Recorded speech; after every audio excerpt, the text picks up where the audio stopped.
Hello. I'm Dallas Cohen, the rebound coach, and I'm a little early today. I'm coming to you early because there are some exciting things going on in my life. Some news. Can't tell you yet, but it's good news. And if you hang around, you'll get to find out. So, in any event, today we are in our Family Matters series. This is part two of the Family Matters series, and we're talking about frenemies. So, I wanted to, I don't have a long message for today, but if in case this is your first time here and you don't know who I am or what this is about, my name is Dallas Cohen. I'm the rebound coach. And before becoming the rebound coach, I was raised by two godly parents who loved God and loved each other. And they were a great example of marriage and family. At the same time, I was molested from age 8 to age 16. And that radically affects how you see God, how you see yourself, and for me, how I related to men. Well, fast forward when I met the man I married, there were a lot of red flags, as we would say. At the same time, I believed that God was with us. And because God was with us, I believed that whatever trouble would come would be, we'd be able to overcome it or outlast it.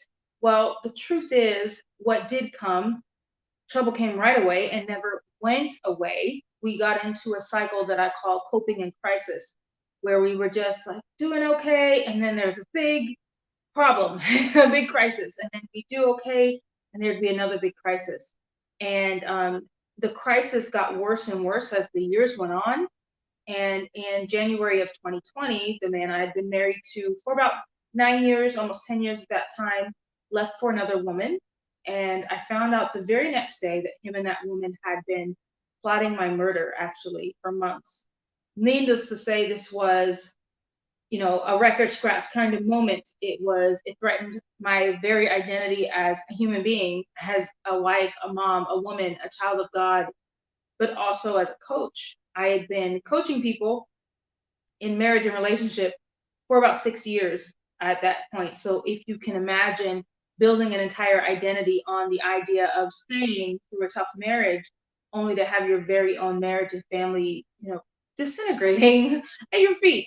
It was a pretty scary time. By divine providence, by a divine set of events, my children and I are safe. You and I are getting to have this conversation today. Out of that story, I wrote a book. It's called I Choose Life. And I'm a little further away from the camera than I normally am, so I don't know if you can see this or if it's washed out. It looks kind of washed out. So it's called I Choose Life, Rewrite Your Love Story and Change Your Legacy. And it is a memoir. It's my story, but more than my story, it's a way for anyone who wants to change their love story and rewrite your love story and change their own legacy. We all get into cycles of coping in crisis, whether that's a romantic relationship, a marriage, any relationship dynamic. So this month, this is November, we're obviously in the month of Thanksgiving. There's a lot of family gatherings happening right now and will be happening in the next few weeks. And people are thinking about their families. And for some of us, maybe not you, but for some of us, we have what you might call frenemies at home. And these are people that, you've come to make peace with. You're kind of doing a dance with, so to speak, an emotional dance, where you stay away from certain topics, or you're being very kind, or you just survive someone long enough to get through a holiday meal or get through a weekend. And they're like, oh gosh, I'm so glad that's over. So I wanted to give you a little bit of strategy. And to be honest, the strategies are these are things coaches might tell you, or, you might read in a book, or you might hear about in a blog or something like that. And there are ways to navigate around tough family situations. But I want to go a little bit deeper. And I'll tell you a story where I got this lesson from and how I'd like to share it with you briefly. So I had a pretty unique opportunity. This past weekend, I was part of an event. It was a virtual event with my mentor as a founder, one of my main mentors as the founder of this company. And though my mentor has retired, the message has continued to inspire and encourage and motivate people. And so I had an amazing experience this past weekend with other people running the same race as me, and it's amazing.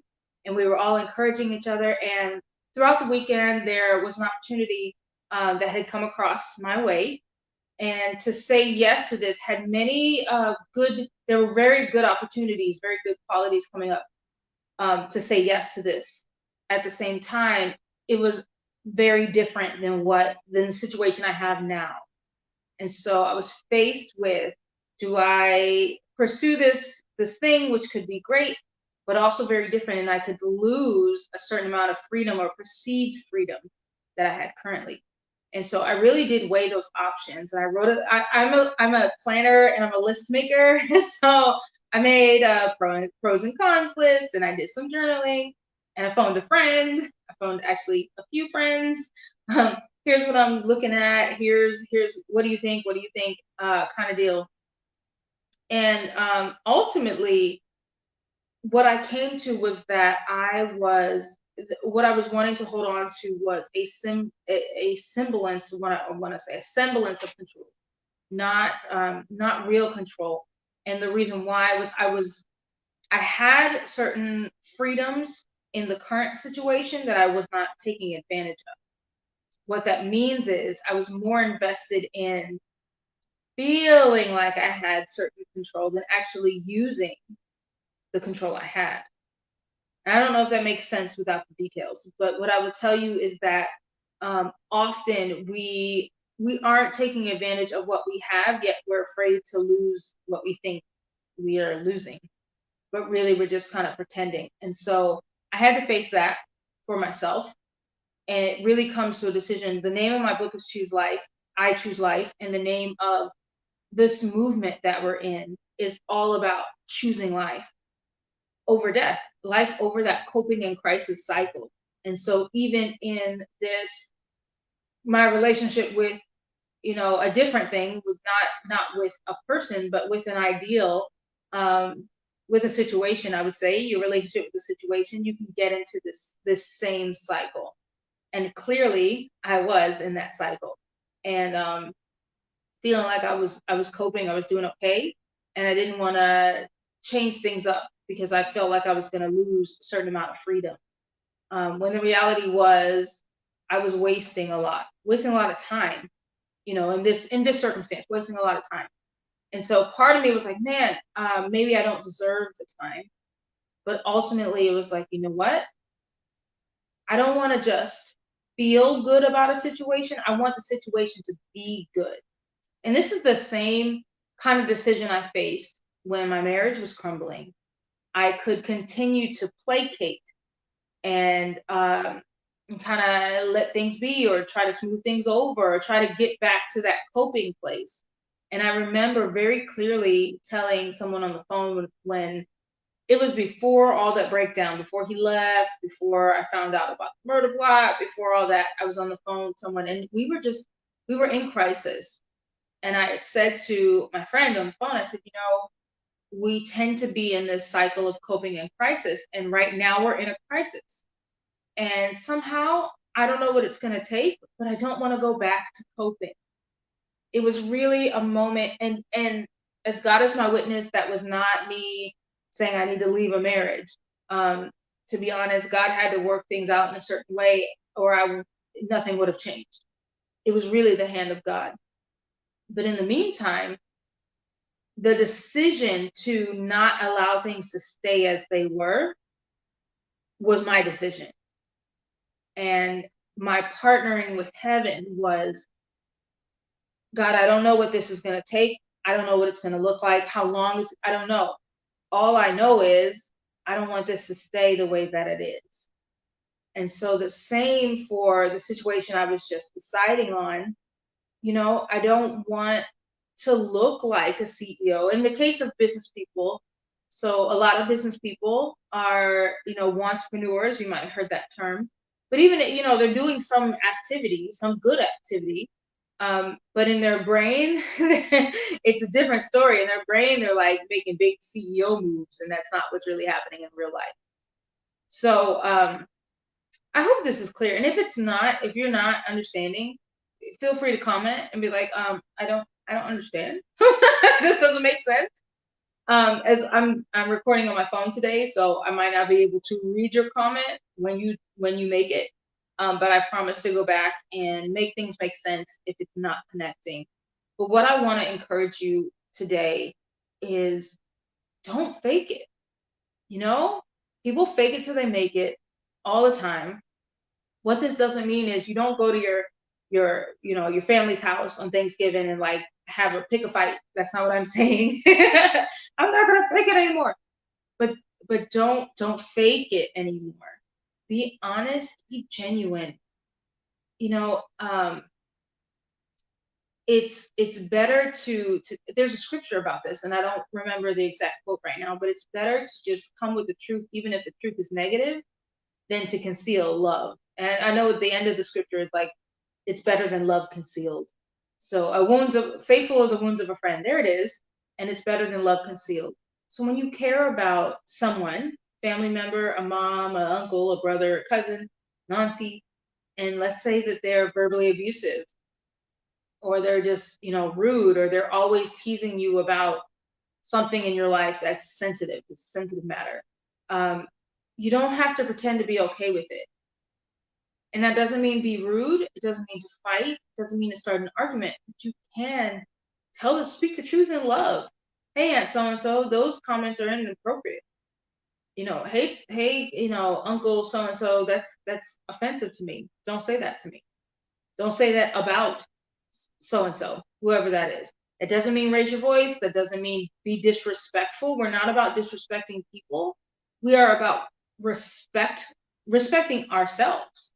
Really, that's what I want to encourage you to do. Respecting yourself and speaking the truth in love.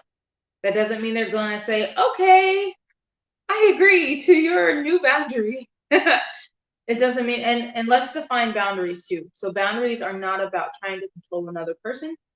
We are not able to control anyone else, not what they think or what they do. There's any effort trying to control someone else is considered manipulation. That's not what we're doing here. What I am encouraging you to do is to set boundaries for yourself, emotional safety boundaries. So things that say, hey, you know what? Those comments about my wife or my cousin or myself are uncalled for. And if you continue to make those comments, I'm going to have to leave the room. I'm not going to be in that conversation. And if you follow me around the house, I'm going to have to leave the house. And that, when we do that, it hurts us, right? So that's inconvenient. We might have come with other family members that are still in the house, right? So it's not easy and it's not convenient. It's not neat and tidy.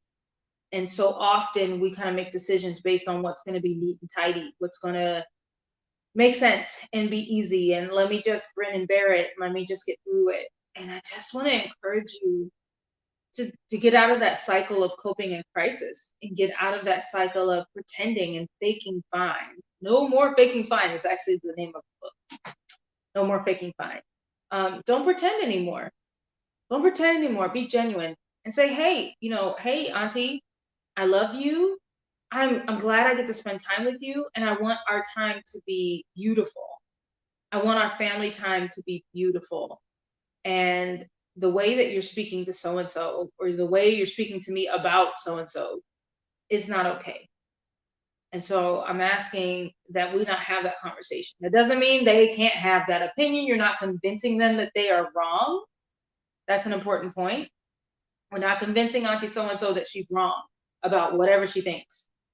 And this is for religious opinions and political opinions and morality opinions. Let people be where they are. That will save a lot of us a lot of arguments and a lot of tense moments at the family dinner table. Let's just not try to convince anyone of anything. Let them be exactly where they are. Respect them enough to allow them to be who they are, where they are, with whatever it is that they believe. And you ask for that same level of respect. That's all we're dealing with here. Hey, I don't like it when you talk about, and I keep going back to talking about people because that's something to stand up for. Now, whether or not they have an opinion on the vaccine, or they have an opinion on the White House, or they have an opinion on name your headline, okay? It is just that. My mentor says opinions are like farts. Some are loud, some are quiet, some are stinky, some are not, but they're all very temporary. They kind of go with the breeze, all right? We're going to have to let it be what it is. Let it be what it is. Enjoy your family member and their love for you, and show love to them. And part of loving someone is respecting someone. So respect where they're at. Okay? It doesn't, now if we're talking about, harming someone, that's a different story that may require a boundary. But again, even then, you're not telling them, hey, that's the wrong opinion. They have their opinion. You can say, I don't want to be a part of that conversation. That's something you can do. But honestly, guys, I just want to encourage you, don't fake it. Don't fake it till you make it, because no one makes it. And they stay forever living a life that is not genuine to themselves, not genuine to the people they love. And what's the point? Why gather if you're not going to enjoy the company of the people around you authentically?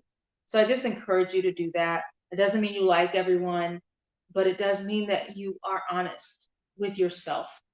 And instead of pretending for something to be good, make the steps for those things that actually be good, not just with family relations, but with your relationship with yourself, with your relationship with your kids, your spouse, your wannabe spouse, your relationship with work, your relationship with your community.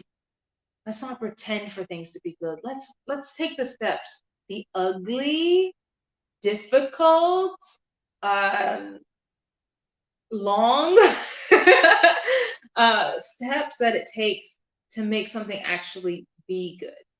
So that's essentially my message for today. I do want to let you know that Monday coming on the 22nd, so next week, it's the week of Thanksgiving, I will not be doing a live on that Tuesday. However, that Monday evening, and I don't have my schedule in front of me, but I believe it's like 8 o'clock, 7 or 8 o'clock Eastern time, there will be a panel. I'm on a panel discussion on overcoming abuse and trauma and betrayal, which are kind of like my favorite things to talk about, which is weird to say because those are not positive things. but it's important. Those are important conversations. So I will be on a panel discussion, and you can find that information on my Facebook page. So if you're watching this, you're either watching this directly on the Rebound Coach Facebook page, or you are watching this on my personal Facebook page, because that's where it is right now.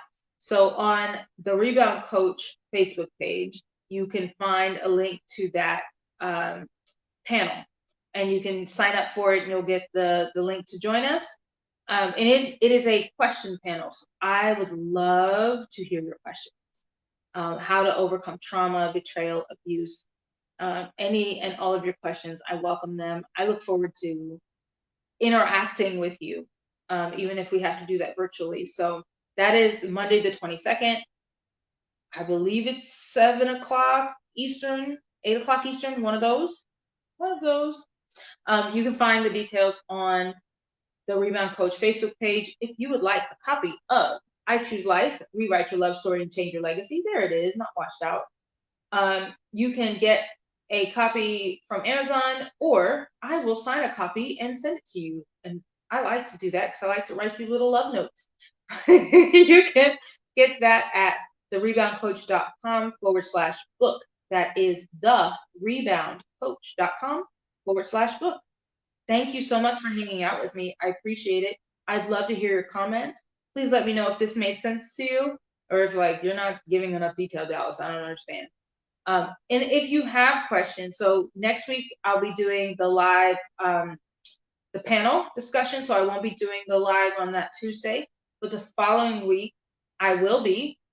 So if you have specific questions, I want to talk about, also definitely this month, I want to talk about what to do when you love someone you can't trust, and how to navigate those kind of situations. So again, thank you so much for hanging out with me. I appreciate you. I can't wait to read your comments, hear your stories, And until next time, choose life.